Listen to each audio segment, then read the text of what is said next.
Bang, bang, bang, bang, bang, bang, bang. And then the rest become repeat it again. And this time it's all about Alicol. It's up. You know it go. August 12 and 13 on the school grounds of Aggie Animal. If you don't know what that is, it's Excelsior High School, 137 Mountain View Avenue. Make sure you're there. It's a big day. Because guess what? The organizers, the man called Chris Bailey and the man called Sambo. Big up Zenga Bats, big up Fuba, big up all Excelsior people. Because you know, from your Excelsior person, you're Excelsior person. You know, everybody big up. Make sure you're there. It's a big day, August 12 and 13. Alicol, because Ali life, I feel live on. And from we say it I forgot, so I saw it I forgot. So all Excelsior people, big up. I remember, we start out with 8 teams, but remember, 4 forward, so 12 this year. So you know, next year it can be 24. So make sure you score. Daily Rank said, big up, Alicol, August 12 and 13, 2022. Mad.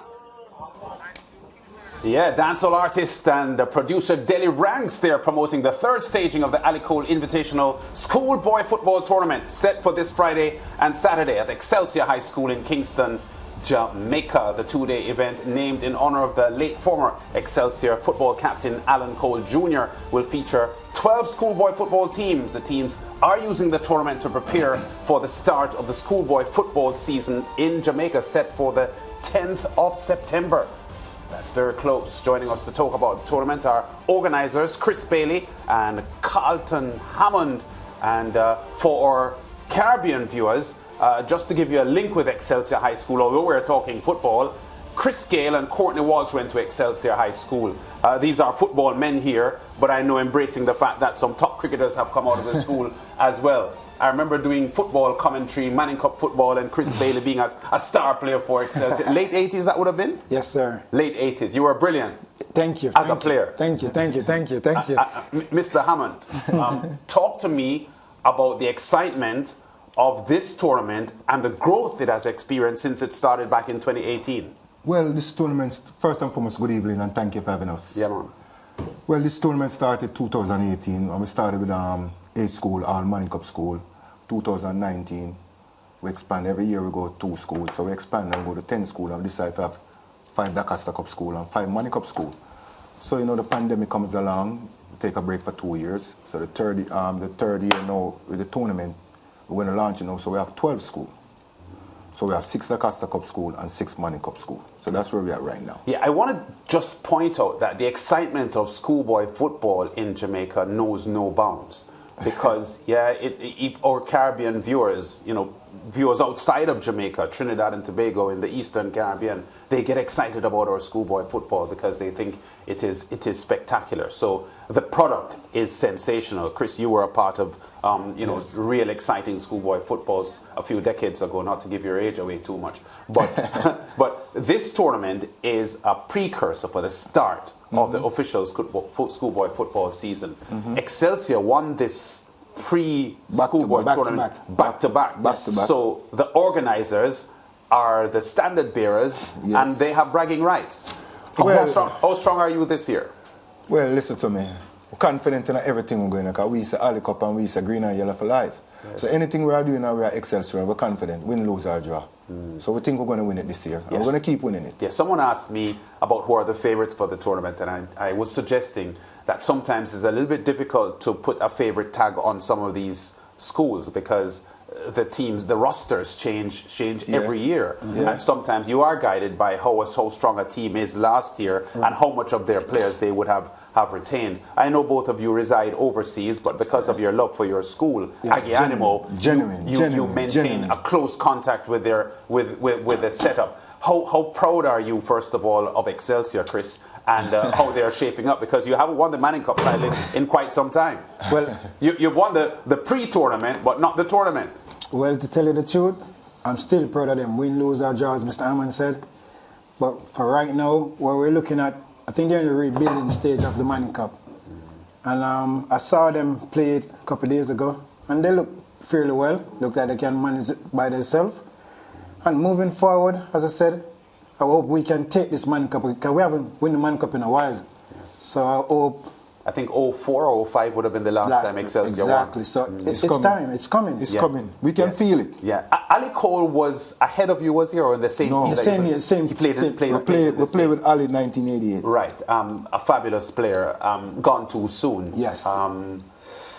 What inspired the naming of this tournament for Alicol? Okay. That's a very good question.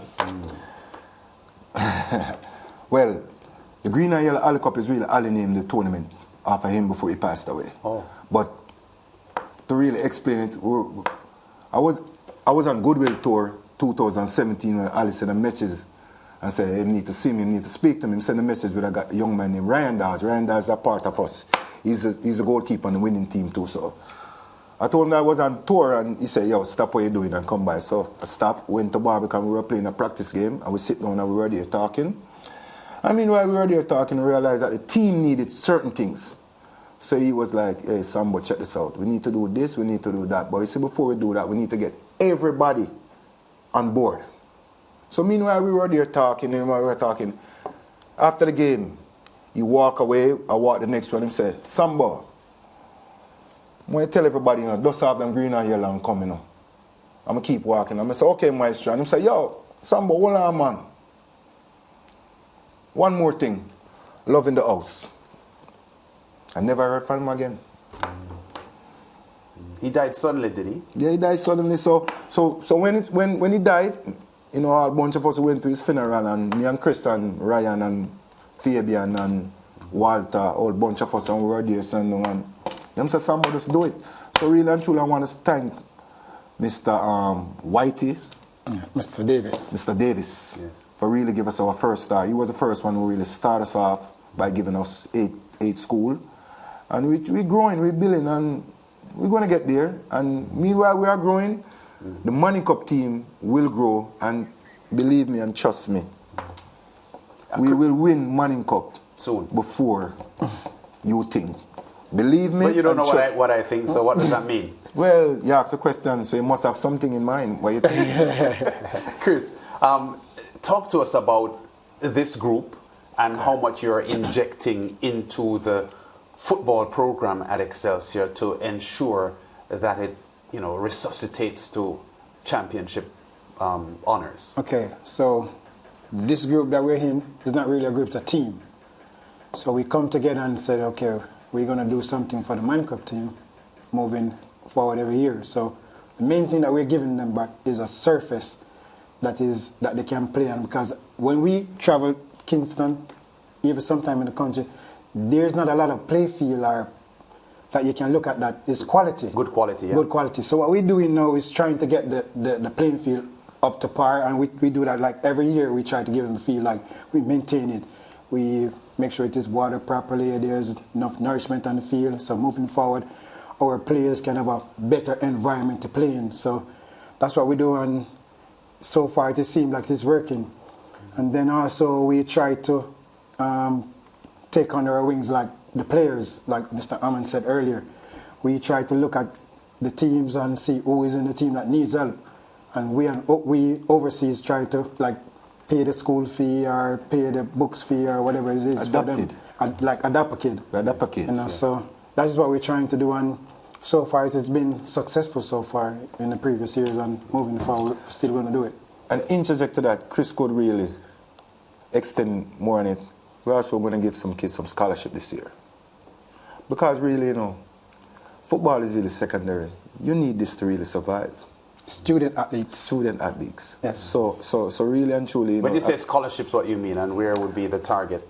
Well, tertiary. Mostly kids them that really dire needs, that really need help in school, that need to pay their school fee. Parents that are at hard times. Keep them off the street. Because most of the kids them these days, the reason why they're on the street and you have violence and stuff like that, because they don't have nowhere to go. And if you could keep them in school. Yes. Because I remember when I was going to school, it was a lunch money for why I go to school now. I go to school because I'm supposed to go to school. Now you have people can say, you don't have to go to school. But in my time, in the 70s and the 80s, Chris would tell you, we want to go to school because we want to play football.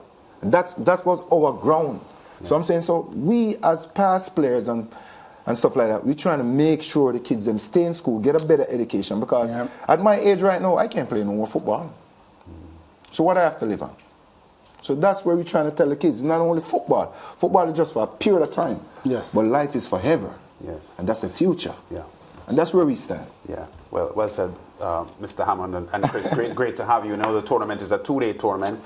Friday and Saturday. Friday and Saturday. 10 teams, 12 teams? 12 teams. 12 teams, 6 Manning Cup teams and 6 Costa Cup teams. Yes. And Excelsior will win again. Yes. Excelsior will win again, and the gate will be open as well, free. Nobody will be paid. Yes. Every event that Green and Yellow is keeping, Alicol, and me and Christopher is a part of, it's going to be an open, free event, because we all about giving back. Yes. Yes. Appreciate love. Excellent. Loving the house. Excellent, gentlemen. Great to have you on the Sportsman Loving the Zone. house, sir. And we'll be passing through. We'll make sure to have a team there getting some. I appreciate that. Thank you very some much. coverage of this Thank you very this much, tournament sir. Friday. Thank you very much. And Saturday. We're going to a break now, and when we come back, we'll be at the track.